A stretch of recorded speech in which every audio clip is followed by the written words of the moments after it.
Hi everyone, I'm Shravani. A warm welcome to all of you. National COE Data Security Council of India always comes up with new, exciting, and knowledge enriching events. With the same essence, National COE has launched a new webinar interview series, Crypto Innovation. In this series, we will interview the Indian startups with innovative ideas in the intense field like cryptography. Amid COVID-19 outbreak, the usage of social media has peaked and criminal activities aren't left far behind. A recent article published by NDTV has reported almost double online crime against women. According to National Commission of Women data, 54 cybercrime complaints were received online in April in comparison to 37 complaints received online and by post in March and 21 complaints in February. The founder of Akanksha Foundation, Ms. Srivastava, pointed out that total genuine complaints of cyber abuse from March 25th till April 25th are 412. Out of these, 396 complaints were serious. These complaints range from abuse, indecent exposure, threats, unsolicited obscene pictures, malicious mails, and the list goes on. Ms. Srivastava said on an average, she has begun getting 20 to 25 such complaints daily, while before lockdown, the number was less than 10 per day. This is significant increase. According to cybersecurity experts, it is just tip of iceberg. Another most discussed topic nowadays with reference to social media is end-to-end encryption. When we are talking about social media like Twitter, WhatsApp, Facebook, TikTok, there are several issues related to it, like lack of awareness, lack of trust, suspicions around the claims about the technology. Some are afraid about backdoor entries or assuming possibility of backdoor entries. So with the use of strong encryption algorithm, police authorities are frustrated about losing control over criminal activities. Police authorities are concerned about the inability to enforce law and order. This scares the disruption of police regulations, hence prioritizing security over privacy. So can we apply weak encryption? But we need to consider the personal rights like protecting privacy rights, protecting identity, access to free information, guaranteeing freedom of expression, and also allowing the communication privately. We need to think about the civil rights like ensuring free reporting, immunity from undue surveillance. Finally, considering all this, the important question comes in the mind, can we have safe, clean social media where safety and security are the prime concerns, but we also will enjoy all privacy rights? To find out the answers to our worries and questions, we have our guest today, Mr. Abhilash Sundarajan. Abhilash is CEO and co-founder of TruthShare. He has 15 years of experience in cybersecurity industry in various roles, starting as field support engineer, principal network engineer, architect, business development strategist, entrepreneur, and now entrepreneur. He has filed more than 35 patents in the area of privacy enhancing cryptography, blockchain, IoT, location-based services, zero trust, and WAN. 10 of these patents are related to building a safer social media using cutting-edge privacy-enhancing cryptography. He has headed blockchain and zero trust entrepreneurship efforts in Fortune 100 companies. He has done post-graduation program in enterprise management from IIM Bangalore and BE in electronics and telecommunication. He has started probably India's first privacy-enhancing cryptography-based startup. Welcome, Abhilash, to Crypto Innovation Webinars. Hey, thank you, Shravani, for that humbling introduction. Thank you so much. It's really a very interesting area of privacy enhancing cryptography. I think we have a lot to discuss in today's call. Yeah, sure. Yeah, thanks for the intro. So let's begin with our what about this privacy enhancing cryptography? And we read a lot of crime about the women abuse, child abuse, fake news. There is fear about social media, worries about privacy. So many things. I mean, and even the government is continuously announcing that please don't spread the fake news and We have to find out, is there any way to track down this and find out the solution to all this worry. So I would like to ask you about like why we should consider privacy enhancing cryptography as your point of view. Sure, it's a very important question, and we are in a very important juncture in the evolution of internet assets. It has been 25 years, around 25 years from the time internet has been in place. It's a very short time comparing human evolution assets, but considering the internet evolution, we have been, I would call, we have been in the age of stone age of internet and social media. The reason I call it a stone age is that this is a time where survival for companies who are internet companies, their idea is to come up with innovative applications, scale it to the global needs. The user count, that is internet penetration, has been pretty less earlier. Now it has caught up. Now it is like in the last year it was 50%. Now it is almost 60%. So till now the focus of internet has always been to reach to more people, become the platform for the world to communicate. But now we have achieved a critical mass, and beyond this, it is about building right applications in the right way rather than just building some application. And social media is very powerful today from a perspective that never before in the history of humanity that we had an opportunity to connect with anybody in any corner of the world in a way that is possible today. So this is very revolutionary, but at the same time, technology is a double-edged sword. So it comes up with challenges as well. Especially now, what we have is like unconditional anonymity, which is a big challenge, which is resulting in a lot of crimes, and that is making the whole internet a much difficult place to navigate. Like, people are afraid to give their phones to their kids because they don't know what are the malicious things which are at the back end. Correct. So these are really, really challenging. And how do you make this a safer place? Now, as a rule of thumb, I always compare it against the physical world. Now, the laws and regulations which are there in the physical world have been there for millennia. It has evolved over millennia, but majority of these laws are not applicable in the digital world. You don't have the equivalent laws. That is, if a crime happens in the physical world here, the crime, the person who did the crime and the victim both are here. But in the digital world, the criminal is somewhere else and the victim is here, and then law enforcement agencies can't do much. In the first place, they can't even see crime happening. There are a lot of challenges in this space, and because of this, now that our kids and youngsters and minors and women and vulnerable sections of the society are also on the internet, on social media, which is indisposable, we have a much bigger threat for us to ensure handle, and it is time is right now to ensure that we take steps to make this a cleaner place. And everybody is trying to do it, but the challenge, coming to the question of why we require a privacy enhancing cryptography and privacy enhancing technologies, in the stone age of internet, we trust the other party. For example, let us say we interact with the bank, we trust the bank, so we create an IPsec tunnel between us and the bank, or we take a HTTPS session with us and the bank, believing that untrusted parties are only between two of us and both parties are trusted. But how do you trust somebody who is not trusted? If, let us say, you don't know about the other party, how do you interact? That's the majority of the case today.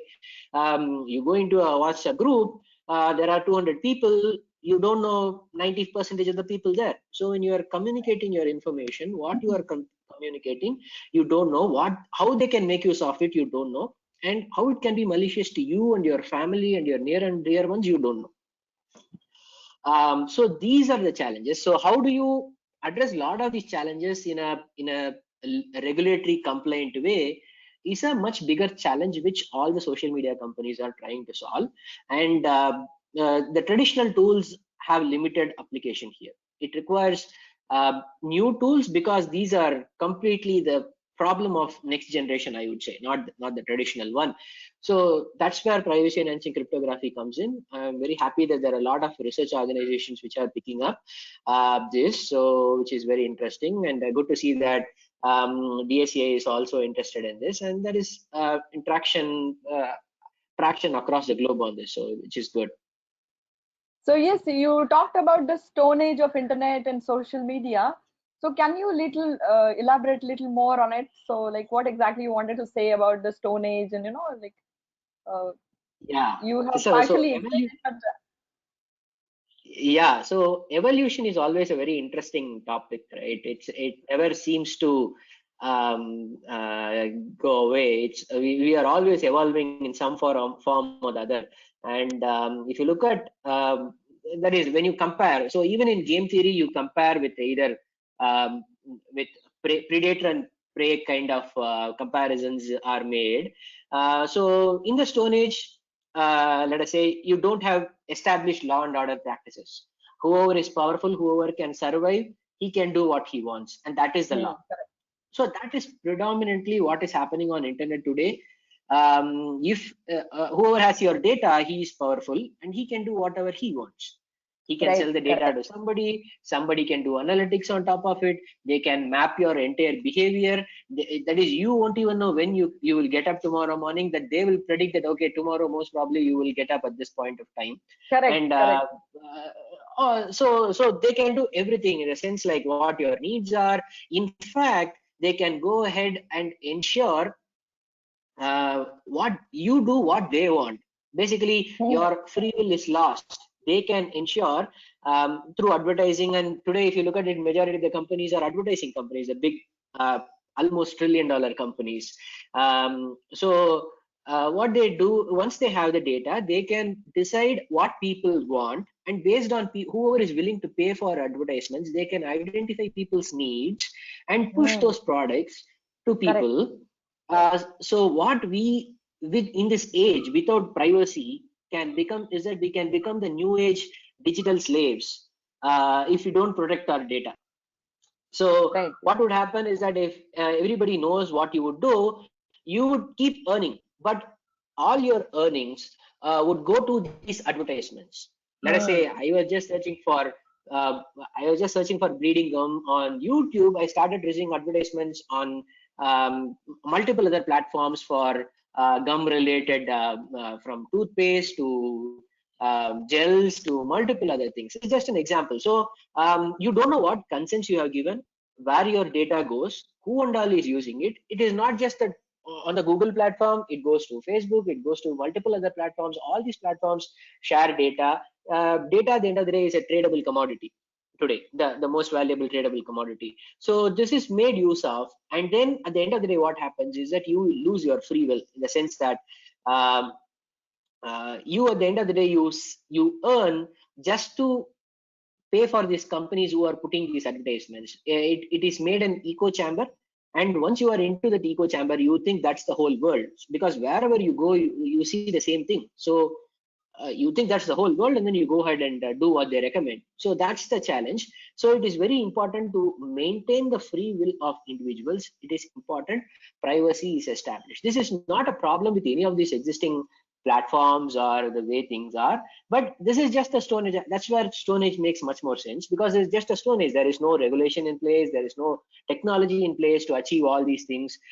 Companies are not incentivized to think in this direction. So now this is slowly beginning to happen. People are seeing that this is very important problem, and this is now slowly happening. For example, GDPR is in place, and India is trying to come up with intermediary guideline. US is coming up with, California has come up with CCPA, which is much more important because all those important social media companies are there in California. So now companies are much more aware of what are the rules, because if there are no regulations, it's not a level playing field for companies. And when it is not a level playing field, they are not incentivized to do privacy in the right way, because their competitor will not take care of privacy, and then by doing good, these guys will be on the losing side, and then doing bad, others will be on the winning side, which is not correct. So that's where regulation comes into picture. Now this combination of regulation, technology, and business, when they come together, that makes the ecosystem cleaner. So Great. that's the power. I think that is happening now, and it's a great place to be. I personally think next decade is going to be the decade of privacy and privacy enhancing cryptography.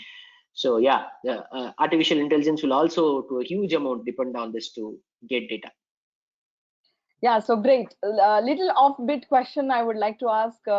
What is exactly do you mean to say, like, people they talk about the cybersecurity and cryptography. So can you differentiate and can you give some insight on that? Like what exactly? So can we differentiate Yeah, between this? that's a So it's a very bit interesting off-bit. question. Yeah, no, it's a very interesting question, and a lot of people are aware of cyber security as a segment or a market segment, but cryptography as such is not that popular because at the end of the day, it's a library. You pull it and then you do encryption or hashing. That's about cryptography. That's it. Nobody actually delves much into it because some academic institutions write code and then that's taken by everybody and then they use it. But now there is a disruptive change which is happening in the ecosystem because especially because of privacy and freedom of expression requirements. The reason is that uh, in cybersecurity is a door that you have at home. So you can allow people in and close it based on whether they are reliable people or not.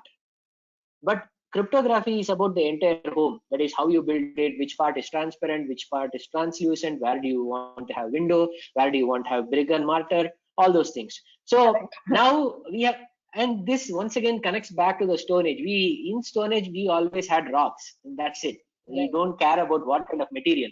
When you evolve, you need glass, brick, mortar, all those things. So similarly, with the evolution of internet, it is important that we come up with this uh, distinguishable. You need a spectrum of things, which is transparent, translucent, opaque kind of things, with which you can build your house or with which you can build your platform and applications, where you can secure your data the way you want in a much more granular, controllable fashion, which is very important.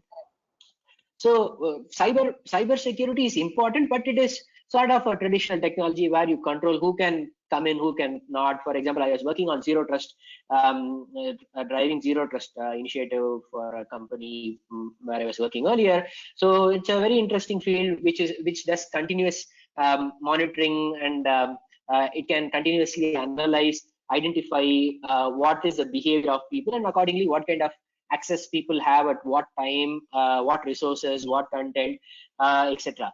But still, once the content is to the other party, you have no way to control what he is making use of that content. That's the biggest problem today. Hmm. Right. Let us say your data, your banking data goes to darknet, right? You have no control. It is gone. Now they can do anything. They know that this day you will get so much money on your bank account.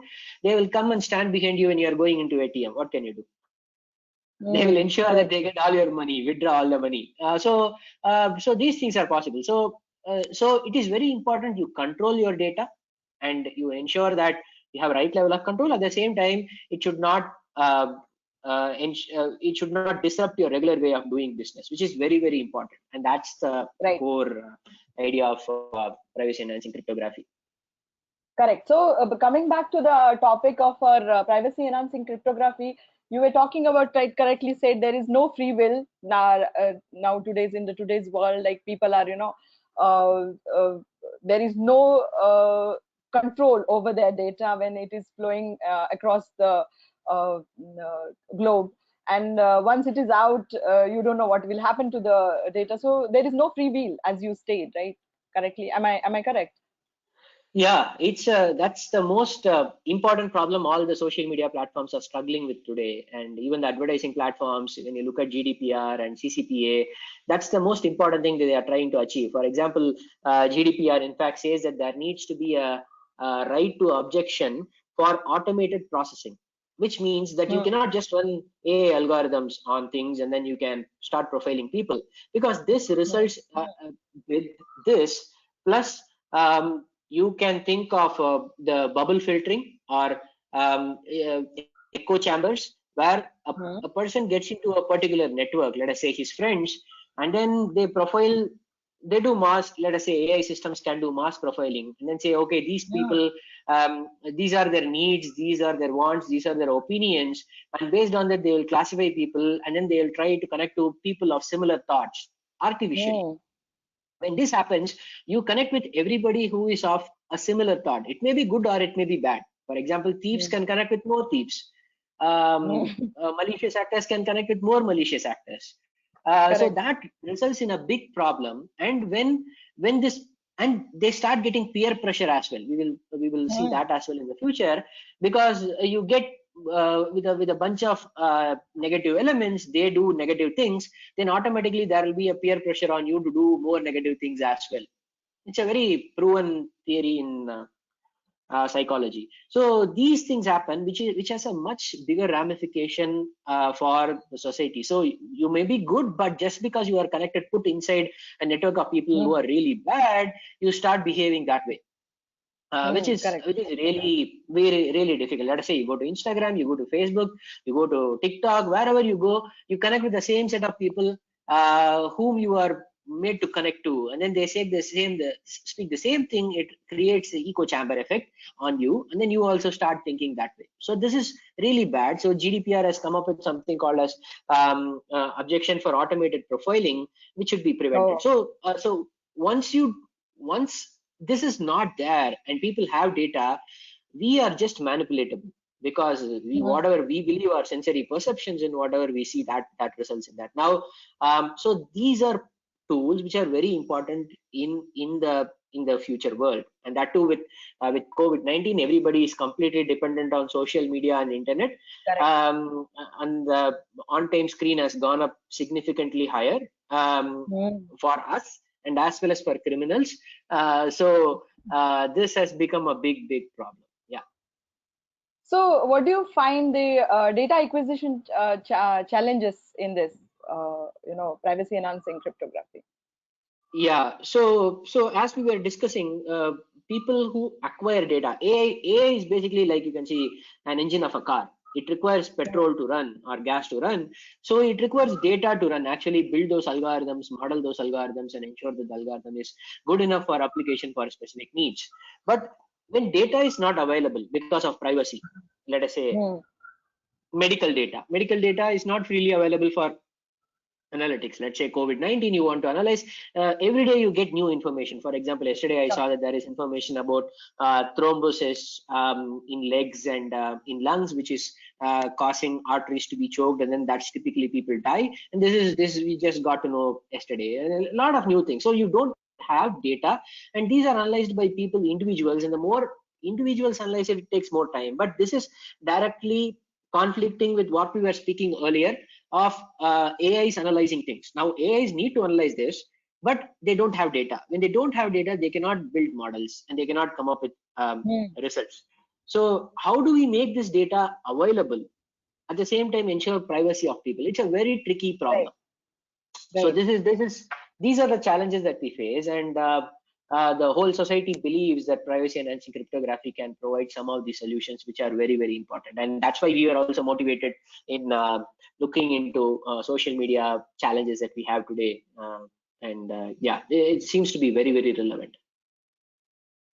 So, yeah, we discussed about like what exactly and why the privacy enhancing cryptography is needed, and like so let's deep dive into the technology itself. What exactly is privacy enhancing cryptography? So, can you put light on the technology, like how it is, and Sure. what exactly? Sure, that would be, I think that'd be very interesting. Let me share my screen. I have some slides. Okay. Hope it would be this one. So let me just share my screen. Let me know once you're able to see my screen. Not yet.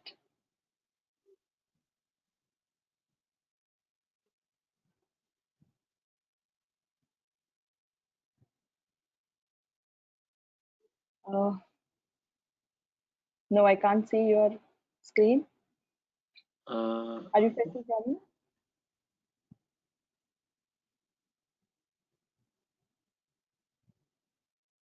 Give me 1 second. Uh,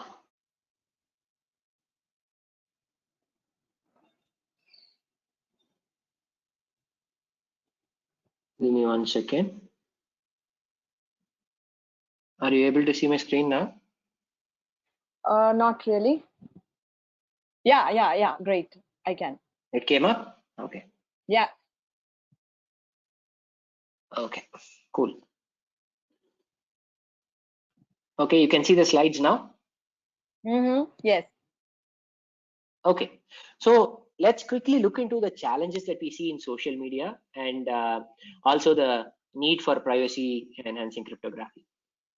So today the social media is highly interconnected. It is not just certain platforms, for example, WhatsApp or Twitter or Telegram. All of them are interconnected. You can share data from Telegram to WhatsApp, WhatsApp to Instagram, Instagram to ShareChat, Facebook to TikTok, and all those possibilities are there. Now the challenge with that is, let us say there is a criminal content, let us say there is a child abuse content. There is no way you can know where and all the data has gone, right? Once the information is out, you don't even know who is using it for what and where. And nobody can guarantee that it has been cleared, or that is, judiciary can say that this is illegal, now delete it, but none of the platforms can guarantee that it has been completely deleted across the platform. It's a big Correct. problem. And this is not just one. The whole set of cybercrime is having the same problem. That is, this is a big challenge for law enforcement agency. Once again, connecting back to our Stone Age comparison, because it is complete lawlessness, right? You can put a very abusive content and you have no way to actually clear it. Right. For example, morphing of images, like that has become sort of prevalent, which is exactly one of the things that you mentioned earlier, from some of the stats from civil society, where because criminals are also out of job now, right? Like, they are sitting at home, they don't know what to do. So they go to websites, take people's profile pictures and then morph it, and then they start blackmailing people, and people don't want these things to come out. They go give money, and all those things happen because there is no way to clear these contents across the platforms or to identify the originator, which is a big challenge. Similarly, uh, for example, parents, like, at least a lot of senior citizens, right? They are really worried about their financial accounts and then connecting to online because they don't know how to actually use it. And and again, you get targeted messages saying, hey, especially for seniors, because these guys run analytics as well, they profile people. They identify, okay, who are senior citizens who are more vulnerable to phishing and other kind of attacks. They say that, hey, your account is compromised, our password is changed, now give us the password. Those kind of messages they are sent on WhatsApp and SMS and multiple other things, is targeting these people. And then this has become a big problem for the cybersecurity police, because they are pretty much helpless, because all they can say is, hey, please don't believe all these messages. They can't do anything more than that. And then people don't look at those messages, they go ahead and click it, and that results in compromising of those accounts. So this is very, very dangerous. And similarly, healthcare frauds now with corona, people say, okay, you go make payment on this link, and then we will deliver you 10 N95 masks and things like that. It is very rampant. That is, in fact, Interpol came up with a notice saying that these health COVID related financial frauds are on the rise, so please don't fall for that. So and then you cannot identify the originator as well. These all happen in end-to-end encrypted platforms. You don't even know. Like, if you ask somebody, you'll say, I just forwarded it. And then financial tracking also you can't do, because the bank account would be somewhere in Europe or in South America or somewhere where you have no legal this thing. And then similarly, things like body shaming, minor abuse, and all those things, where there was recently an incident where there was some posting about a boy in a negative way, and then he committed suicide last week. Because the content goes viral, and then his friends start asking him and things like those. He has no recourse to delete it or revert it. It becomes a big shame, and then people seriously, they don't have in the spur of the moment, they go ahead and do really bad things. Similarly, businesses are also really impacted. For example, anybody can launch a campaign against, let us say there is a vaccine. People can launch a campaign saying that this vaccine is malicious or slow poison or something like that, and then the whole business can shut down for that company. And these are real problems. And in fact, I was motivated in one of those problems because I was about to vaccinate my daughter, and then I got a message saying that this is a slow poison. I was really distraught. I went through multiple websites and then found that it's not true, and then checked with doctors as well. They told it's not true, and then we went, and then it's really frustrating because the internet should connect you for it should be a good thing that it's available, but it should not be put for such really bad things, and people don't even know what is good and what is bad, and people are completely confused. Correct. This makes it really the whole purpose is defeated by means of all these kind of content. So we thought that it's very important. We should enable the society to clear such malicious contents on the social media platform, so that we can with confidence we can give it to our children, we can give it to our elders, and it can be a cleaner and safer place. And similarly, it should be incentivized that malicious content people should be worried to post, and it should not be the other way around. And the originator should be we should be able to identify the originator across platforms. So that is the primary motive. And based on that, if you look at it, the primary problem comes from unconditional anonymity in all these kind of messages. When you have unconditional anonymity, people, as we were discussing earlier, people try to recruit new people, or criminals with similar intent, for whatever they are doing, because it is always good to get into a group and do criminal activities rather than doing it alone. So they generally start doing it, and then they use all these platforms, and they also use end-to-end encrypted platforms. So the real menace happens in the end-to-end encrypted platform, where recruiting, know-how, all those things are transferred, and on the platforms, the private channels of the platforms and private communications, they share content which then comes out in a slightly diluted way to public forum, and then they recruit more people and do more bad things, and then this is a vicious cycle. Correct. You recruit people, they recruit more people, and then this keeps happening, and then the whole society starts to get really hurt because of all this. So it's very important that the unconditional anonymity is addressed, and similarly the nexus between the malicious actors are addressed in a legal way, in the sense like legal also requires technical support. Without right technology, you cannot implement things. So those are the challenges, and that's where privacy enhancing cryptography is very, very important.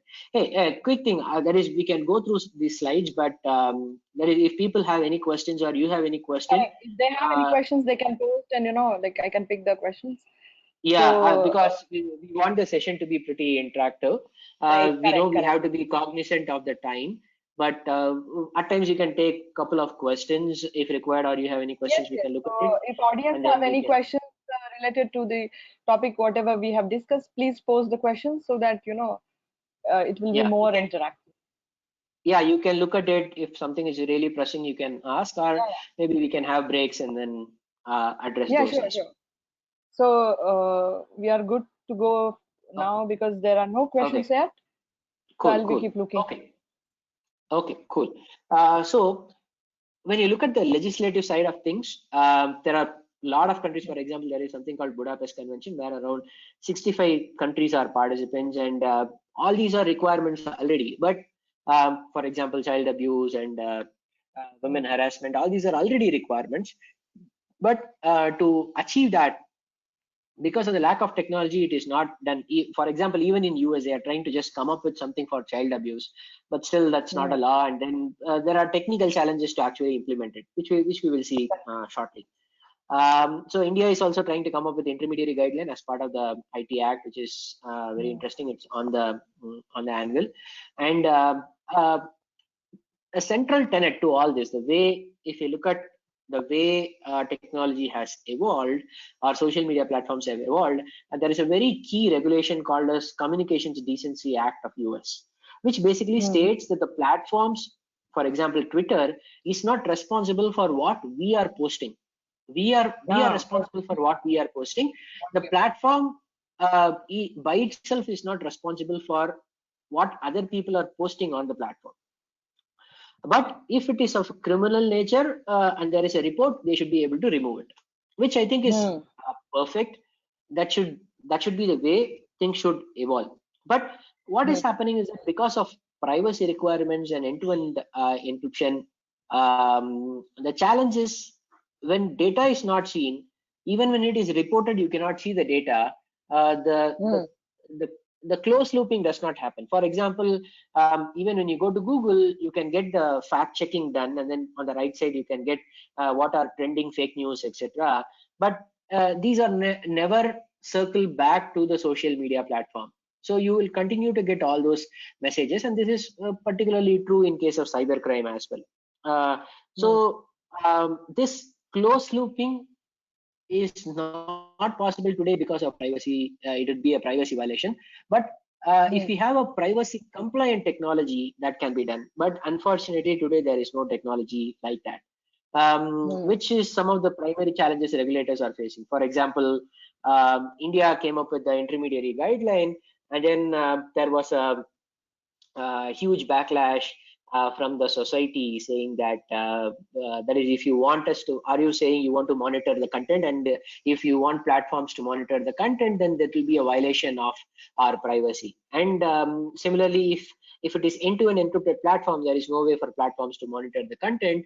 And if they weaken the end-to-end encryption and monitor the content, or they provide backdoors, that is once again a huge privacy violation across the board, because you can profile the whole population, and then you can do whatever you want. Once again, the free will problem comes, like people will lose their freedom of expression. There will be always be a fear that you are being watched, and all those challenges. So it is so those are the challenges. And same with US. US is trying to come up with something called as Earn It Act, where they want to ensure that the child pornography and contents are prevented across platforms. But once again, there the problem is the same, that in platforms like end-to-end encryption, platforms cannot monitor what is being shared, and because of that, they cannot control. So both what regulators are saying and the social media platforms are saying are valid, but the missing piece is the technology. And there was one of the blogs from Johns Hopkins University. They rightly mentioned that there is no technology as such which is available today, and it's predominantly in the R&D stage. Then the accusation starts saying that, are you trying to reduce the strength of encryption on platforms and all those things. So these are the things which this is the state of the industry today, and we are really happy to announce that we have invented a technology for the globe to build a cleaner internet of the future. So so that's where the privacy enhancing cryptography comes in, and that's where our solution comes in. So before we go to what is privacy enhancing cryptography, I want to quickly take you through some of the privacy. What are the privacy challenges? And why can't we do this with AI itself? Why do we require privacy enhancing cryptography? Maybe some of them can be done with AI. Like all of them can be done with AI. Why should we require privacy enhancing cryptography? So the answer is once again connected to the free will part that we discussed earlier, but these are put really well in GDPR and the privacy requirements. So when you look at it, you always require consent to get a data from a user with GDPR. Right. And you require a specific purpose for which you would be processing the data. You cannot process the data for everything. You cannot blindly say, I will do user behavior analytics. Those are strict no. That is, you can be fined, a company can be fined 4% of their revenue just for Europe. Let us say every continent comes up with a similar rule, then the entire revenue of the companies will go for penalty only. They will not be able to do business at all. So, so it is the responsibility of any platform on the internet to ensure that they get consent from people for which they are collecting information. They just collect enough information which is required. They provide notice to people why they are collecting a specific information. Process the information only for those purposes for which they have got their consent. For example, I cannot get a bank statement from you for just getting to know bank balance for applying for a contract, but I use your data to profile you, identify how many kids you have, where your kids are studying, etc. Which is happening today, which is pretty rampant. So these people sell the data to third party, and then they are not even worried. For example, all the credit card calls that you get every day is just a shining example of that. And that's just a good part of it. Like credit card companies are not malicious, so they are openly calling you. Think about people who are maliciously using your data. You don't even know. In the dark web, there are a lot of content which are sold about you and me, and we don't know about it. And similarly, the content has to be retained only for a specific amount of time, when the data has to be deleted. And if at all there is a disclosure to a third party, he also is bound to similar constraints which the collector had in the first place while collecting the data. Now, majority of the things are not followed in the society today, and that's once again it's why it's called a stone age, because there is no law and order in place. Now these have to be maintained. And the second one is what we discussed about the objection for automated image generation making. So AI-based systems cannot just go ahead and analyze all the data. So it should be for only specific purposes, and it should be stated at the beginning, and consent should be given. And people can also say, I will not consent with it. Right? That is also possible. And for that, the platform should not stop their access. That is also a requirement. So just because the person does not allow you to make his data and make money, you should not prevent him from accessing using your platform. So those kind of things, which is a very interesting area. This is going to be the future of internet for the next 10 to 20 years, for the next era. And so it's very important. So our solution tries to bring a balance between freedom of expression, privacy, and accountability. How we do it is we use privacy enhancing cryptography to use it. We will look at the tools and techniques that we have in this section, and then we will take a pause and then see if there are any questions, and then we will look into our solution as such. Correct. Is it fine?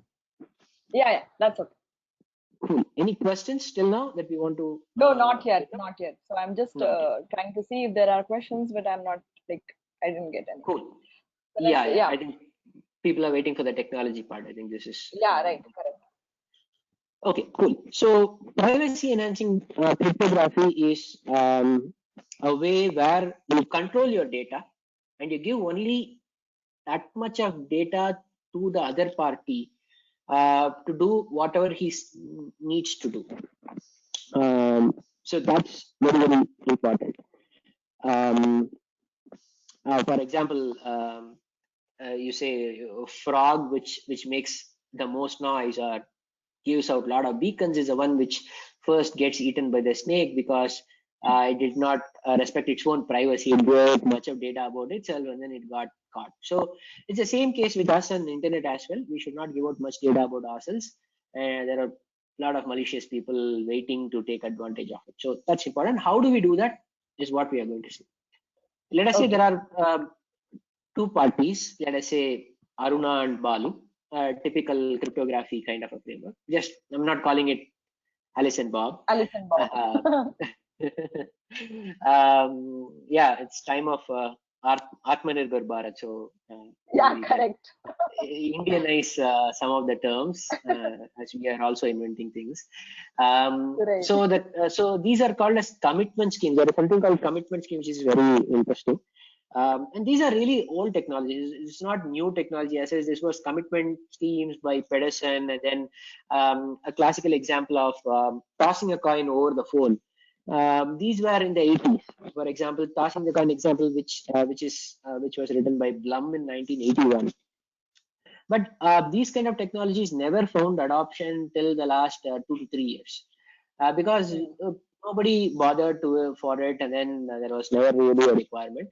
They were implemented in different ways, but not a mass adoption. For example, let us say Aruna wants to go to movie and Balu wants to go to dinner. They are speaking over a call on WhatsApp.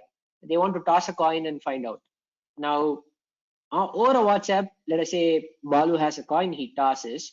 Aruna need not trust Balu, because he is not in alignment with what her needs are. So Balu can, whatever Aruna says, when Aruna says head, without even tossing the coin, Balu can say it was tail. There is no way for Aruna to actually address this. Now, how do we solve this problem? And there is no third party who can see what is happening.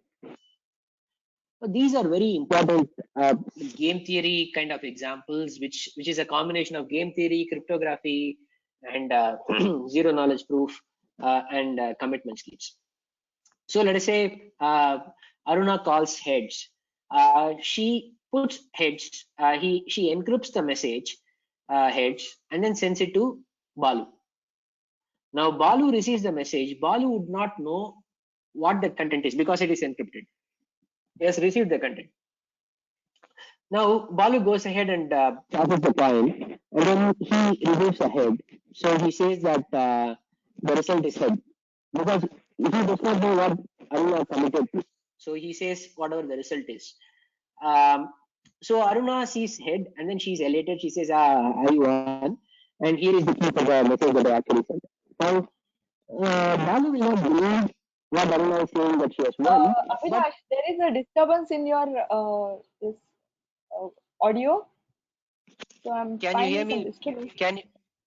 Can you hear me now? Is it okay? Yeah, I can hear. There is little bit disturbance. Yeah, go ahead.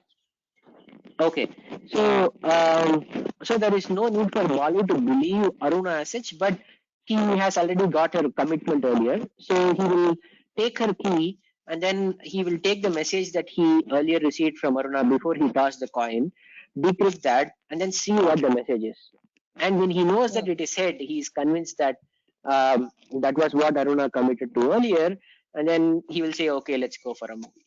Now, this is very beautiful because it solves multiple problems of establishing a commitment before the actual event, and it ensures that the commitment is not disclosed. It provides the hiding and binding property of the content. These are cryptographic from cryptographic perspective.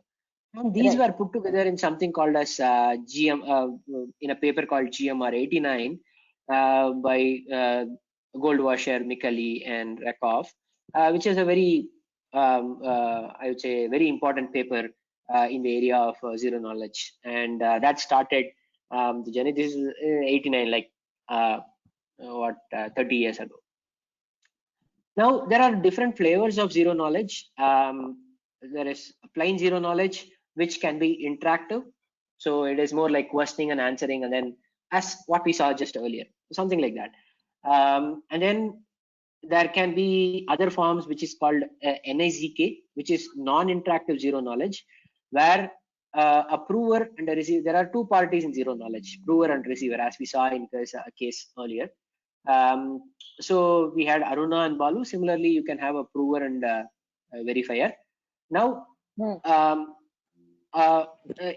zero knowledge requires three important properties. One is completeness, soundness, and zero knowledge. Completeness means that only a honest prover should be able to convince a honest verifier.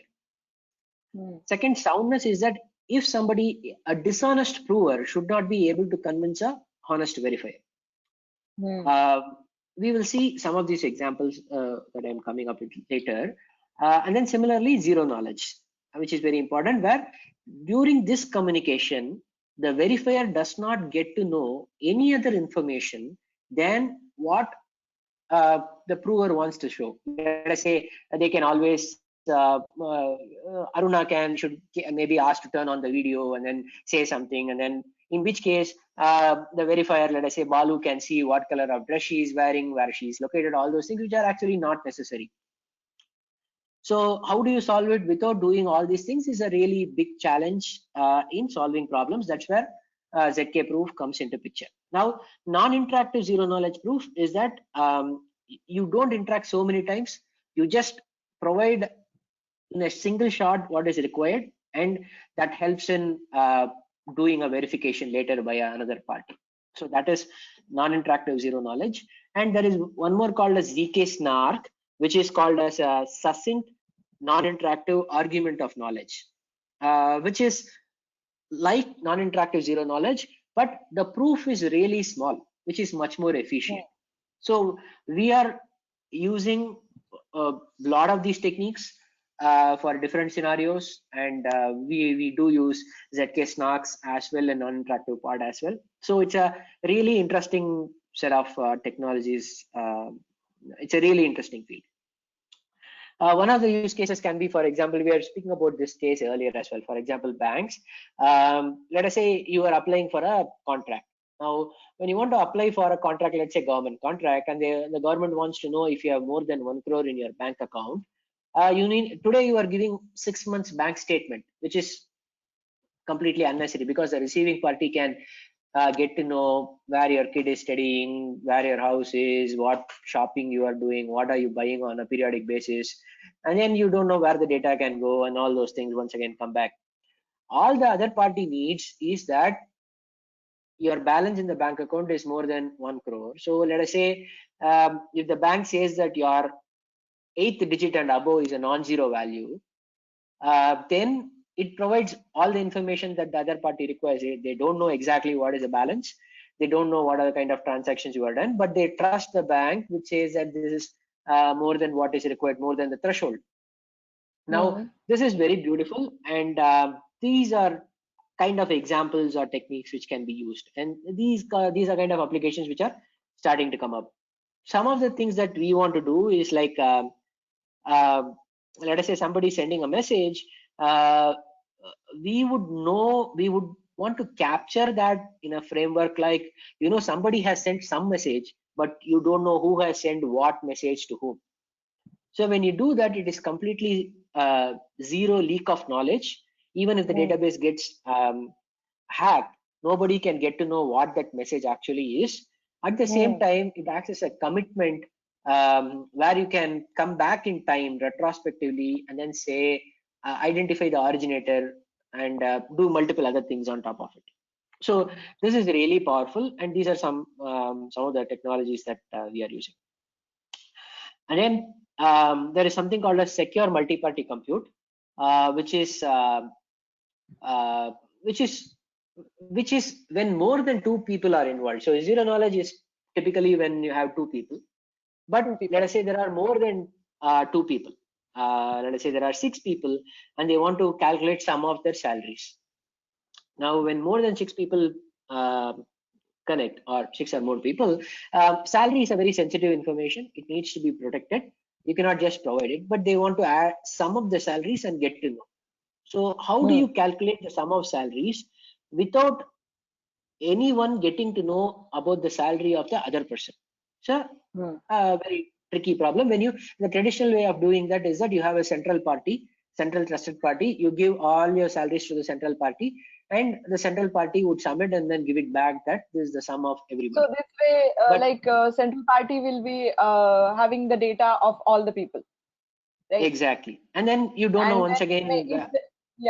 So if data is get compromised, then by the central party, then there is a trouble. So exactly. yes. Either he can be malicious. Yeah. Either he can be malicious, or he might get attacked. Correct. He may be attacked and then he loses the data, and nobody knows where the data is. Correct. So how do you solve the problem? So this is exactly, you are bang on the problem. So how do you solve that? This is a very simple addition kind of a solution in this case, where let us say A adds a random number to his salary. It's a very simple solution, and then he gives it to B. Now with this, B would not know what is random and what is his salary. Let us say A salary is A salary is 50,000, and then he adds 2 lakh to it, and then says 2,50,000. B would not know what part of 2,50,000 is his salary and what part is random number. So then B will add his salary to it, and then C will add its salary to it, pass it on to D, and then similarly it keep going on. And then the last person will add his salary and then give it back to A. Now it is basically sum of everybody's salary plus the random number. Now A himself knows the random number, so he will just remove the random number. Now they get the sum of everybody's salary without anybody knowing the other party's salary. It's a very simple addition. Simple, yes. Yeah. Now this is a simple example, but there are challenges like collusion in this. For example, if A and C can collude, they can get to know B's salary, because what C receives is A plus B plus C plus the random number. A knows A and random number, C knows C's salary. So if they subtract it, they will get B's salary. So there can be slightly more complex protocols that can be developed, where there can be a sort of a broadcast to multiple parties, and then things like those, with which these systems can be made much more robust. So those can be done. We are not getting into it, but yeah, this is just to give you a flavor of what is multi-party compute. Hmm. Um, So I think these then are two beautiful example of zero knowledge proof and multi-party computation. Simply very simple examples that anybody can understand, and so yeah. So let's move on to some exactly. other. Yeah. Yeah. So now we saw, so these are like pearls of strings, right? We saw zero knowledge, we saw commitment, and then Hmm. building on commitment we got to zero knowledge, and building on zero knowledge we got to secure multi-party compute. Now Hmm. building on secure multi-party compute, we can get into input privacy and output Hmm. privacy, which is once again very interesting. There is a task group which is created by United Nations, and they are working on it. This is primarily for big data, because for big data and analytics, getting the data is important, and when privacy is important, you don't get the data. Hmm. So let us take an example to understand the framework, the terminologies of input privacy and output privacy. Um, so we used to, that is, we can buy SIM cards even today. We can go to a shop, roadside shop, and then which gives you a mobile recharge, and they will also have SIM. So you give a Xerox copy of your Aadhaar, and then they will give you a SIM card. It'll get activated in 2 days. And this is how we are doing things today, right? Normal Correct. practice. So the challenge is that once you give the Aadhaar, so let us say you are buying SIM, you are going to a shop and then giving your Aadhaar, and uh, there is this person who is receiving your Aadhaar copy. He can take multiple copies of it, give only one to the service provider, and sell the other copies to in the black market. Now, once he sells it to the black market, they have your address, they have your phone number, they have your age, a lot of information. They know your Aadhaar number. They can do a lot of other things, which becomes Hmm. really, really dangerous. And your Aadhaar is connected to a lot of things, your bank and Right. a lot of things. So this is where the privacy concern comes in. So these things should be made privacy compliant, that um, you should not be required to directly share your Aadhaar number with people. There should be there should be it used in such a way that your privacy is maintained. That's what is called as input privacy. Okay. There can be multiple parties who can provide this information to multiple parties who can compute this information, but these parties should only get to know what they need to be proved with. Nothing more, nothing less. So all an ISP needs in this case is that this citizen, this person is a citizen of India or is residing in India, and Aadhaar helps in proving it. That's all that is required in that case. And then he gets a SIM card. Now, this can drastically cut down the amount of information about me going to the black market, and I need not give a copy of my Aadhaar to um, a shopkeeper whom I don't trust, or to another party. So this is called as input privacy. Hmm. Now the output privacy is that aggregators are companies who are doing compute. Let's say in this case a shopkeeper or multiple shopkeepers. They give information to output party. In this case, let us say it's a black market. It can be a genuine case as well. For example, a research center is collecting information about COVID-19 X-rays. It can be that Hmm. as well. Hmm.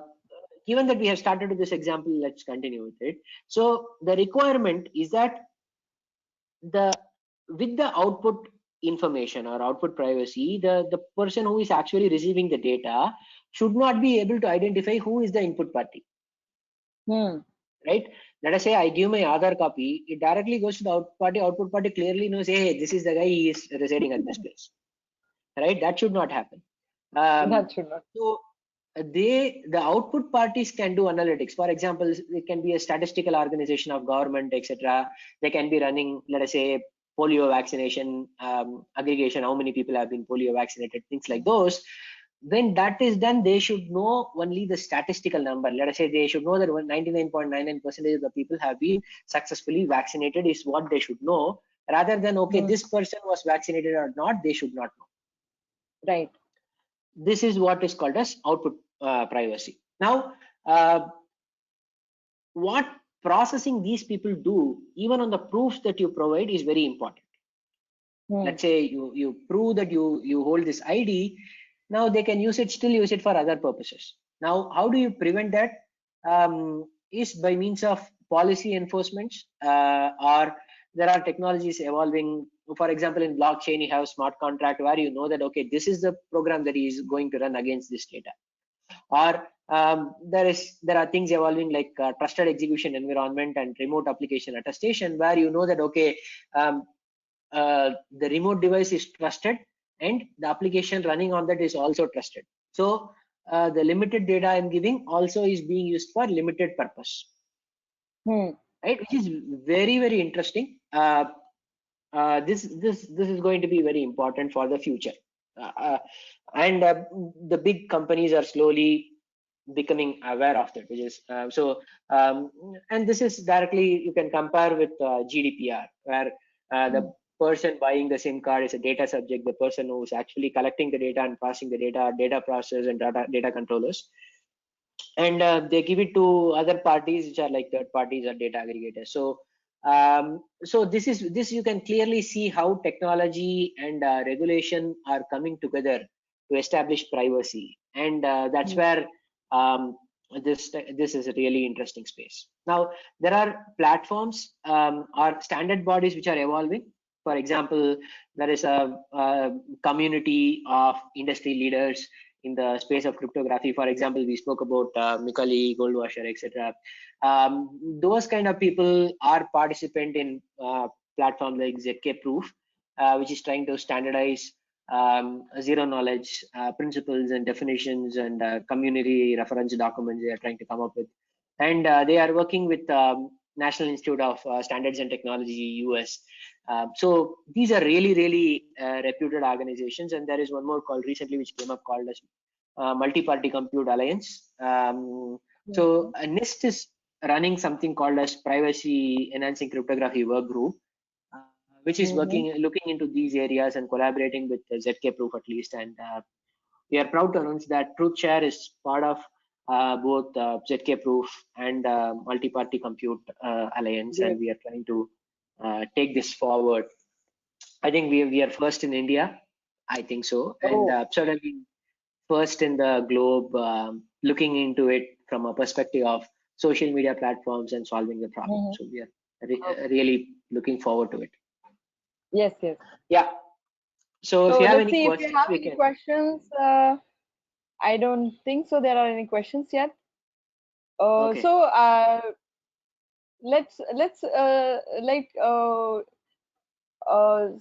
can you throw some can you throw some light on differential privacy, because this term is also like sometimes people are using when we are talking about zero knowledge. Yeah, good question. So differential privacy is basically what you see in the output privacy part of it. So differential privacy is a technology, or you can say it's a way of gathering statistics, ensuring privacy, where even if you remove participants from the aggregated data, it should not change the result or the interpretation of the data. Basically, individual people should not be identifiable from the finally available data to the third party. At the same time, even if you randomly change, it is adding error to the data, is what I would say is differential privacy. So let us say you gather data from 1,000 people, private data, but while gathering, you randomly add, let us say, 5% error to the data. So what happens is that when you actually have the data, you cannot say that this person has this problem. Let us say this person's Aadhaar number, because from in the data I have incorrectly changed 5% of the data, and I don't know which are those 5%. So when I have the data, I would not know whose Aadhaar number is. The data basically becomes unreliable. Hmm. and because I have added error.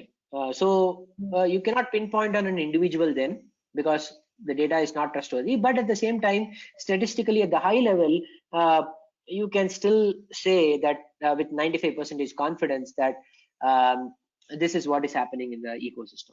So that's at the high level what is differential privacy. Okay. So I think we have covered almost all the basics of like zero knowledge proof and multi-party computation, differential privacy, privacy enhancing Yeah. technology. So yeah, so technologically we can say that it's more clear to the people. I was just looking for the questions. If audience, if you have any questions, please post them so that we can. So Abhilash can answer the questions. So Avinash, so we have discussed so many things.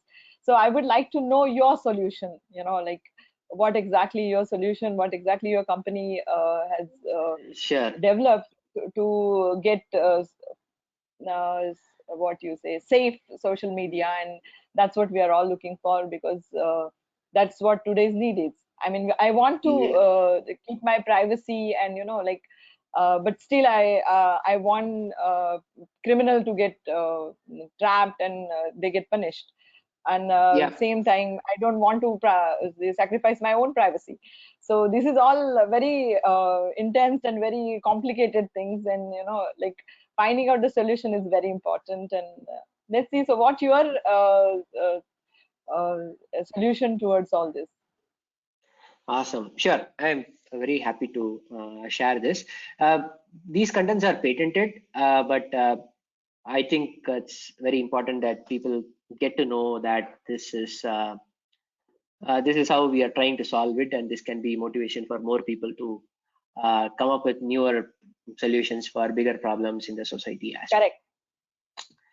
So yeah, so this is really an interesting field, and as I mentioned earlier, I think this was a social cause, and I really believe that this needs to be fixed for the society to move forward in a better way. So I really started engaging in this full time, and it really has been an interesting journey. So providing a background on the technology as such. Um, so when you look at social media, all social media companies handle two kind of information. One is the identity of users, the other is the content. Now both of them are spectrums. For example, the identity of the user is a spectrum from completely anonymous identity to a known identity. In this case, if you look at it, for example, um, in platforms like Facebook, YouTube, and all, you can create fake accounts, and those Right. are completely anonymous identity. So you even say, so I am Ronaldo, and then create a Facebook page, and then put pictures of Ronaldo and things like those. And so that's on the identity side. Hence, I would classify it as anonymous. And similarly, on the other side, it can be known identity. For example, in approved platforms, let's say digital media and let's say news channels, etc. You know the anchor who is speaking, and then you know the content as well, what he is speaking. It Correct. is a known identity, known content. So it is much more accountable, but it is not privacy compliant, because it is like giving out the data, like the frog example, right? You keep giving out data and you are open for the risk. So this is Hmm. not suitable for consumption, for general public to use for communication and other things, because people need to know who is seeing the data, who is using for what purpose, and things like those. So that is very important. So the privacy part is very important, and that's why known identity and known content is not suitable for private communication or any private sensitive communication. And on the other side, you have unknown content or anonymous content and known identity. For example, WhatsApp or end-to-end encrypted messaging platforms, where Hmm. the content is end-to-end encrypted, so even the platforms can't see, but they know your, let us say, mobile number, and then they can track and say that, okay, this particular person is at this point at this place, and things like those. Um, so uh, so this is the challenge. But because anonymity is present in some form or the other, culpability is not possible. And because culpability is not possible, it is unconditional anonymity. And because of unconditional anonymity, people happily continue doing criminal content because there is no penalty for that. So Correct. this is the problem that we have in social media, and hence it's a lose-lose proposition. Both sides is bad for the general public. And when you look at the proposed model that we have come up with a new identity model, which is not on either extremes, which is lose-lose. And with this new model, it can be a win-win proposition. And we propose to capture zero knowledge commitment of contents which are published, which would not leak any information about the users. But at the same time, in the future, if it is legally required for a criminal content to be identified the originator, then multiple people can collaborate. Let us say judiciary, social media platforms, oversight boards, and other trusted parties in the ecosystem. They can come together, agree that this is something criminal, and then it needs to be origin needs to be identified, and the re-identification process can be done that through in a zero knowledge way. So that's the solution, which can ensure that we can have a free and clean social media. Now, when you look at it from a game theory, so when you look at it from a game theory perspective, as we were discussing about penalty and payoff, today what the options that people have are either completely anonymous social media platform, which you see on the left column, and completely open platforms where there are towards a weaker end-to-end encryption, where anybody can break into your communication and look into what you're doing. In both cases, the penalty is for the people and not for the criminal, cyber criminal. The people are impacted either by criminal content all the time, or their content is decrypted and seen by anybody you don't even know who has seen your content.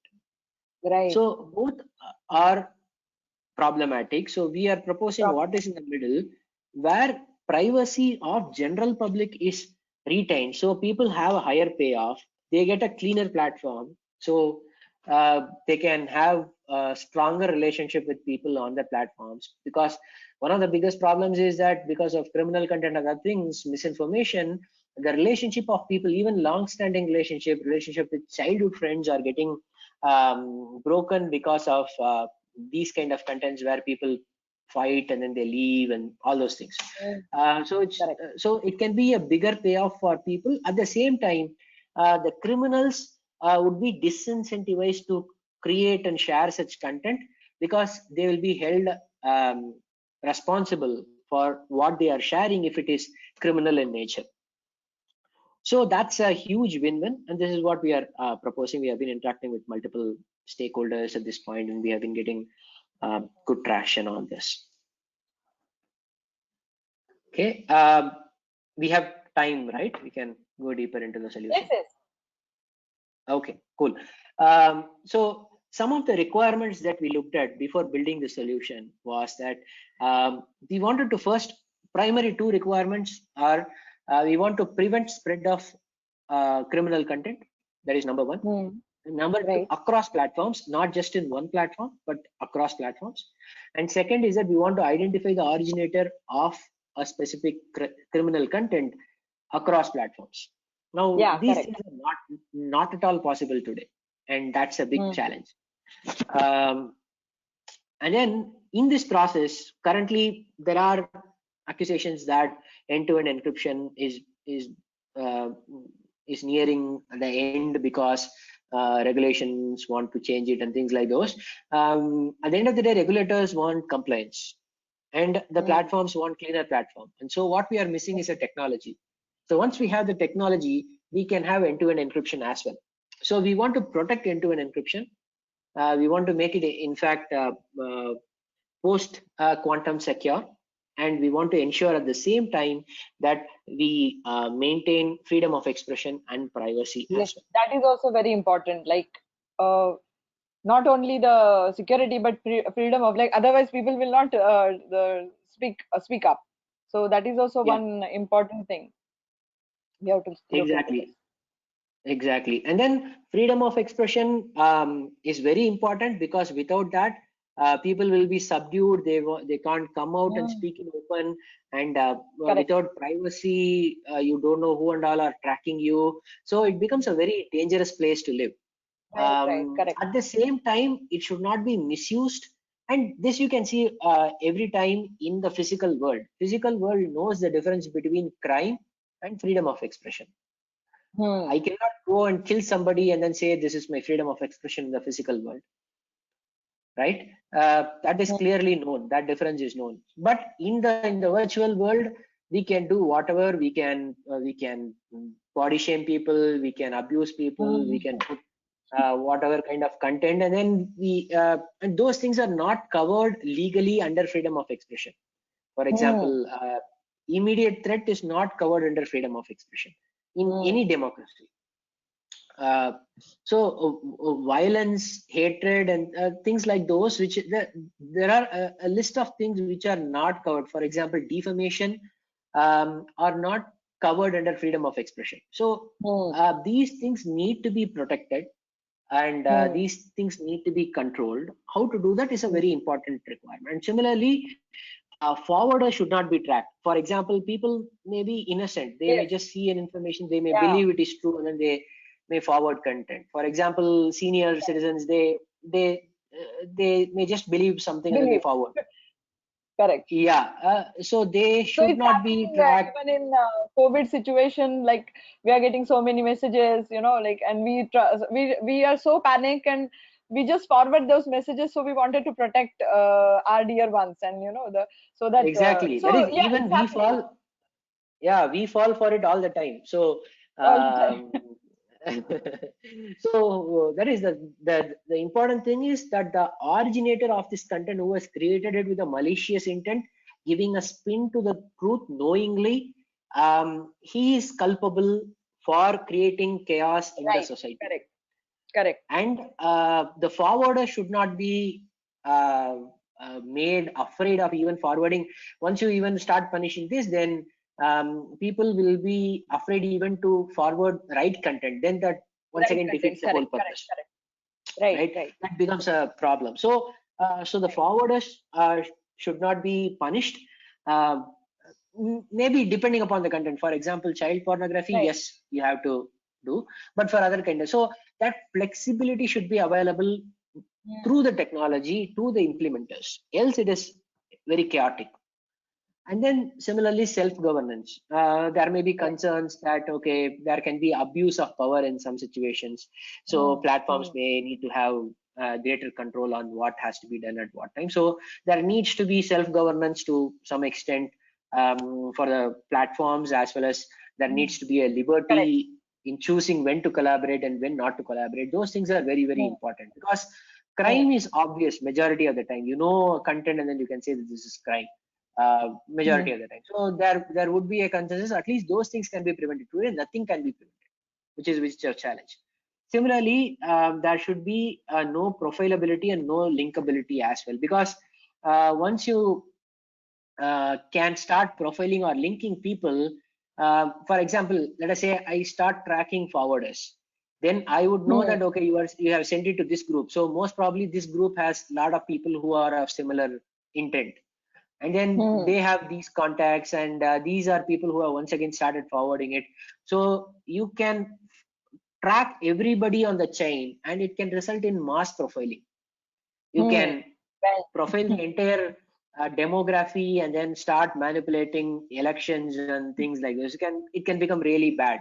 So it is very Hmm. important that profilability and linkability are avoided. And Avoid similarly, it.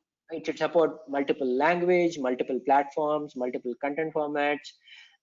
It should not be used for targeted surveillance. Let's say somebody in power does not like somebody, then they can say, okay, let's surveil this guy Yes. and do whatever. So those things should not be possible Should technically, not be. the technology that we Right. propose. and collusion should be avoided from a perspective that let us say there are multiple parties. Like in the financial world, there is something called as Glass-Steagall Act, and when it was abolished in 1998, that resulted in 2008 recession, because when people that is, you can do the valuation as well and you can invest as well. When a same person is given conflict of interest things, then he himself will increase the valuation, and then he'll do things. For example, it is like giving a student to score himself. He will always score himself 100, and there is no way for you to differentiate, right? So this, how do you do that in a privacy compliant way, and when there are multiple parties involved, and even when there is dishonest majority, that is, majority of the players are dishonest, even then you should protect the privacy of people. This is one of the most difficult requirements to solve, and we have solved those as well using multiple tools. So these are the requirements, and similarly, fact checking and AI should be pluggable on these models, because we are providing a cryptographic protocol kind of a system for the social media platforms, and they should be able to use their existing investments into artificial intelligence and fact checking to make their platform clean. So these were the requirements, and based on this, we started working. And in a multi-party compute ecosystem, typically the way they start designing it is that they will try to compare what is ideal world and what is real world. So in an ideal world, typically you will have a central trusted party. We would have seen in the salary addition example as well. Right. You have a central trusted party. Let us say in this case you have a end-to-end encrypted angel, which can look into end-to-end encryptions as well. And based on the request of let us say social media platform, fact checker, data privacy officer, and oversight board can say who actually originated a content and clear contents across platforms. But unfortunately, we don't have such an angel. And similarly, there can be there can be a devil as well, which can attack any of these communications, or any of these parties can turn as adversaries as well. So the protocol would provide security against the communication, but whatever is possible in the ideal world, let us say you have this setup, whatever kind of attack is possible in the ideal world may continue to be possible in the real world as well. But you have to design a solution in such a way that it is a distributed solution, distributed trust, and you don't have a central party. It's a decentralized system, but still you have to achieve your objective in a privacy compliant way. So that's what we have to achieve in the real world, and that's what we have designed technology which can achieve this in building a safer social media platform. Look into the solution quickly. Okay, let us say there is a platform, let's say it's WhatsApp, and then you have a user. Now these platforms need to come up with a couple of bodies, for example, oversight board and data privacy officer. May not be strict and mandatory, but yeah, something similar to that. For example, Facebook is trying to come up with something called oversight board based on recommendations from Senate and multiple other discussions. So the oversight board would be responsible to say what is allowed on the platform, what is not, kind of calls. And then you will have data privacy officer, obviously, who controls the personal identifiable information about people. So let us say, let's take the most difficult of situations, which is end-to-end encryption. So let's say there is a user who is getting registered, who is Bob or Balu, and then he registers with the platform. He gets a sudo. He should get a sudo ID. So all his hierarchical cryptographic keys should be attached to the sudo ID, and all his zero knowledge commitment recordings and ZK SNAR content should be based on the sudo ID, not the original ID. Original ID. So from here itself, we are protecting the original data, right? Or like number. Exactly. Okay. Exactly. So it will generate first the pseudo ID. Yeah, which correct. is it will only first generate the pseudo ID, and then only that would be used for subsequent tracking of information. So let's say then this combination of the PII and the pseudo ID would reside with the data protection officer, not even with the platform. And data privacy officer is supposed to be independent, similar to oversight board, which is supposed to be independent. But still, it is with the platform, but platform does not have control of the data. They cannot go ahead and say, okay, give me the data, I want to profile people. That is not possible. Oh, okay. So And here then, I have a question. Like once the this pseudo ID is generated, we are storing in like uh, we are storing it somewhere, right, in the database. correct, So correct. is there any way that we can find out this pseudo ID is related to this number here itself? So other than the database, unless you go to the database, you would not be Hmm. able to find out. And even the database we are using, that is, we can make it much more secure. We are actually covering a technology called as oblivious transfer. I'm not covered it in the Okay. technology part, but you have asked a question. It's a very good question, where even the party who is storing the content would not be able to know what the content is. For Okay. So example, it it is is like saved on a there itself. correct. It is like a, let's say it's like a ballot. So you can Mm-hmm. only put information into it. You cannot take out. You cannot I see take out. what to whom you have voted. Something like that. Mm-hmm. Okay, it's like a ballot. So that's called as the technology is called as oblivious transfer. It's not just that, slightly more than that. I will once I show the complete flow, you will be able to understand the oblivious Sure, transfer sure, part of sure. it. Go ahead. Yeah. So that's a very interesting space. Actually, this is a very simple representation of the technology. There are much Mm. more technologies in each of these Complex. components. For Mm. example, let us say remote application attestation or trusted execution environment and things like Mm. those, which due to Mm. paucity of time we have not covered. But this is a high Mm. level show of how the flow would work, which would give you confidence that yes, it's a working solution. Okay. So let us say the user goes ahead and sends a morphed image, right? So the pseudo ID of the user and the pseudo ID of the content would be stored with the oversight board or on the other database on the right. Mm. So with this, it is a zero knowledge commitment, or in the non-interactive zero knowledge world, they call it as CRS, which is common reference string. So that goes to the oversight board. Mm-hmm. Now this information, let's say it gets forwarded to multiple people, and then one person or the victim sees that, or somebody else sees that, and then says that, hey, this is a complete violation of my privacy, and then this is the illegal, defamatory in nature. So I want to complain. So they can complain it to, let's say, fact checker or a law enforcement agency. For example, India, we have recently set up something called I4C, where we can Mm. complain things to Ministry of Home Affairs, especially related to children and women. So they can validate it, and then they can say that, okay, this is malicious content. It needs to be immediate. Criminal content needs to be immediately prevented across platforms. Mm. Or Mm. it can even be with WhatsApp. WhatsApp's, let's say, tip line receives this information and says WhatsApp to prevent it across the platform. Mm. So WhatsApp receives it, and then WhatsApp can send those commitments to the end devices. And the Mm. end devices, without the knowledge of WhatsApp, the end devices can check locally if the content is available and clear the content. So in a Okay. single shot, across all WhatsApp mobiles or all Mm. WhatsApp user devices, the criminal content can be removed in a single shot Mm. without WhatsApp, Mm. even WhatsApp knowing that this content was present with these users, which is Okay. and today we cannot achieve it. No way we can do this, but Mm. this becomes a really powerful tool. And then Yes.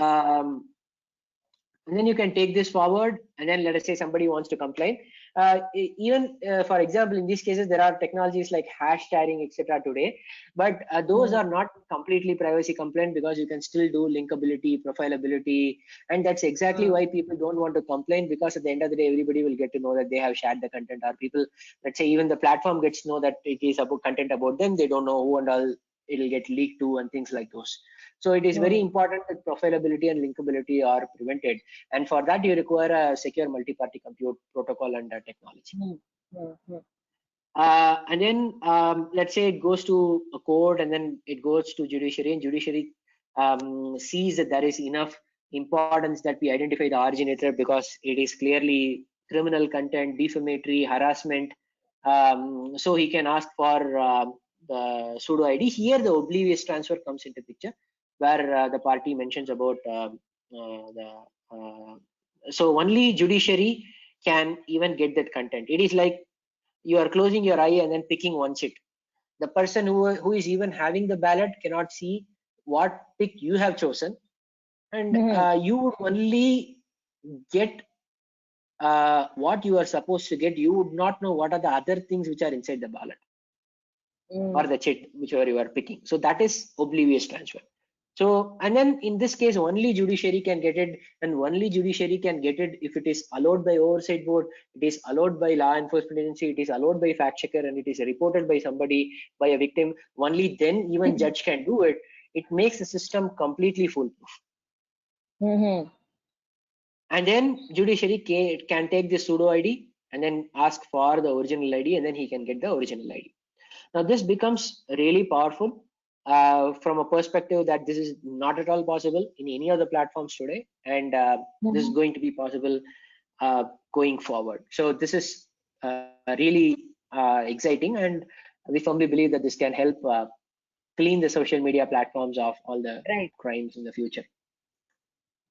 So this is a high level overview, and then this is also compliant with all the GDPR requirements. For example, user, so whenever a user gets onto a platform, that is signs in into a platform or installs a platform, they can be told that, hey, we would not collect unnecessary information from you. We will not use your data for behavior analytics, etc. We will not say that we are analyzing your data for legal purposes, and then we use that permission to profile you. All those things would no more be possible. For legal purposes, we would just get zero knowledge commitments, and this would not leak any knowledge about what you are doing. And this would only be revealed when there is appropriate authority with multiple appropriate approvals in a completely federated system.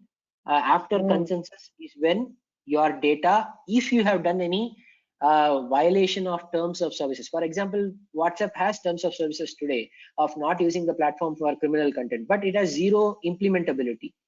Let's say somebody sends a malicious video, WhatsApp cannot identify the originator today. So the terms of services is basically pointless, right? How do you enforce it? So till the time there is a law which can be enacted, the law has no use, right? So you can clearly say that, okay, this is how we will use your data. We will not use it for malicious purpose. We will only have zero knowledge commitments about your data, and that cannot be misused by anybody. Even if multiple databases gets hacked, you will not be able to, your identity will not be compromised. So such a clean notice can be provided to people, which is part of right to information. And right to access is that people can access all their information. Let us say Bob wants to know what are the zero knowledge commitments which are mapped against his name. He can just go and query, and he will just get only his commitments against his name, and then he can look at it. So if there is any mismatch, he will also have right to rectification. He can say that, hey, there is a mismatch. I don't know, maybe some malicious actor wantedly changed my hash, so it needs to be reviewed and revamped. So then the social media platform can take those requests and do it. Then a right to eraser. Let us say I want to quit WhatsApp as a platform. I don't like it. So then whatever data is related to me stored on the platform, only that should be pickable and removable. Let us say today, whatever content I have sent, whatever is being tracked, there is no way, you don't even know where and all the content has went. Right? Whatever is being tracked against my name, especially from a privacy perspective, whatever is associated to me, when I want it to be deleted, that should be deleted. So that can be done. Right to erasure can be done. And similarly, right to restriction, you can say that what should be the purpose for which the data is being used. In this case, it's legal, so for which people would have given access. The next is right to data portability. For example, I move to US, so the data can move along with me. So the entire zero knowledge commitments that I have made can move along with me to US, so that by moving country, I don't relinquish my responsibilities. They still will be with me for, let us say, the cool down period. Let us say for 6 months, I am responsible for whatever content I have sent. Then the commitments would be attached to me for 6 months, along with portability. And let us say write to object. Let us say you don't want your content to be used for other purposes. That can be done. Similarly, you can say that, hey, I don't want any automated processing to be done against my content. That can also be done. So, and then forwarders also need not be tracked. So this solution is completely zero knowledge compliant and GDPR compliant, privacy compliant. So that's a beauty of the solution. Correct. So you mentioned some hash function and into this. So, like what are the algorithms you're going to use? Or is it like, fixed algorithms or something? No, yeah, good question. So this is completely agnostic of the protocols. All the protocols are pluggable. It's a completely modular technology or invention. It is agnostic to the type of encryption or hashing technique. So you can, let us say, you want to build a post-quantum secure solution and platform. You can go ahead, let us say, use Kika or let's say SHA-3 as a hashing technique, and you can use, let us say, AES-GCM you want to use, which you think is more secure and more scalable for your requirement. You can go ahead and use it. The protocol is completely agnostic to that, and then so you can speak with the cryptanalysis. Based on the recommendation of the cryptanalysis, you can build solution on top of it. Okay, because it's very important to consider, the latest we cannot be in the thinking like, the old algorithm or old hash functions can be used, because we are moving towards the quantum cryptography and people are talking about the post-quantum. So we have to be ready with all this thing. Exactly. So, that's one of the primary design requirements we considered, and that's why we kept it completely agnostic. So it's a completely futuristic, what I feel, and it can sustain for a longer time. It's not like, immediately we have to look for another solution, and it's really nice. Let's see if anybody is having questions. So I am not finding any questions. So audience, please feel free to ask questions. Any questions in your mind? But I think you have explained it beautifully about this, what exactly the PEC and what exactly why we need it. That is also important, like people sometimes don't know this kind of things are available and we can use them. And so, I think it's really good. It's really thorough. Exactly. So let's see if they have any questions. So I'm not sure if anybody is having questions. Okay, I still think there are a lot of people on the call. They are listening to the conversation. So let me complete the couple of slides. I think it's a really interesting part, and then we'll see if there are any questions. Or I am open for people can drop email to me or to you, and then we can always. So there are a couple of multi-party compute is typically considered in terms of attributes. For example, functionality. It can be multi-output and reactive. That's the functionality here. And oblivious, we spoke about oblivious transfer. So one of them is broadcast mode, and another one is oblivious transfer that we can use for the origin identification. It can support, the model can support both passive and active adversaries, and the security mechanism can be fully secure. So those are some of the technical sides of things about the attributes of the multi-party compute.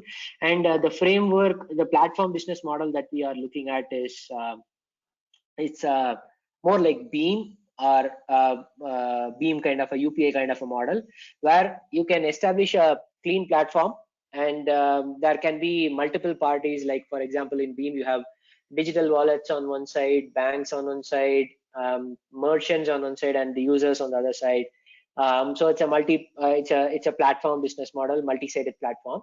Similarly, in this case also, the technology adoption can be that there can be a central platform which establishes a clean platform as a service, and there can be social media platforms on one side, fact checkers, law enforcement agency, and judiciary. It can also enable fact checkers to monetize their efforts because it helps close looping and cleaning platforms. So that can be really powerful. And there can be reporters as well on the platform who can choose to be anonymous, and it can be a really secure ecosystem. And this can certainly be the foundation for the future of a safer social media. That's what we are looking forward to. Thank you. Yes, innovation and like cleans internet for the secure for the woman, secure for the child to use it, and even though the encryption is strong to preserve the privacy, the police should able to catch the criminals, and punishment should be the originator of the messages. So it is actually sending a strong message to all the criminals, those who are trying to create the buzz in the market and fake news. And so I think this is some of the best solution I can say that for clean and safer social media. So Abhilash, I would like to request, can you like give the your email address so that people can post the questions if they have any, because I'm not finding any questions right now. Sure. So they can just mail to Abhilash at truthshare.tech. Let me just share my screen. Yeah, or people can connect me on LinkedIn. So yeah, that should be possible. So yeah, okay, great. So yeah, thanks for the great summary. I think you summarized it really well. And yeah, people can reach out to me for any questions. Yeah, sure. So Abhilash, thank you very much for the wonderful session. And I think after discussing all this, what is why we need privacy enhancing, what exactly it is, and the solution you have developed, I think we have hopes to have a safer social media with preserving all privacy rights. So all the best for your innovation, and we are looking forward for you to develop new and new innovations and come up with new things for which can be helpful to society. Thank you very much, the audience, for attending this seminar and this crypto innovation webinar series. We are coming up with more such an innovation in coming days. So till then, signing off. Thank you so much. Thanks, Shravani. Thanks everyone for joining. It was a pleasure. Thanks for hosting, Shravani. Thanks. Bye. Yeah. Bye-bye.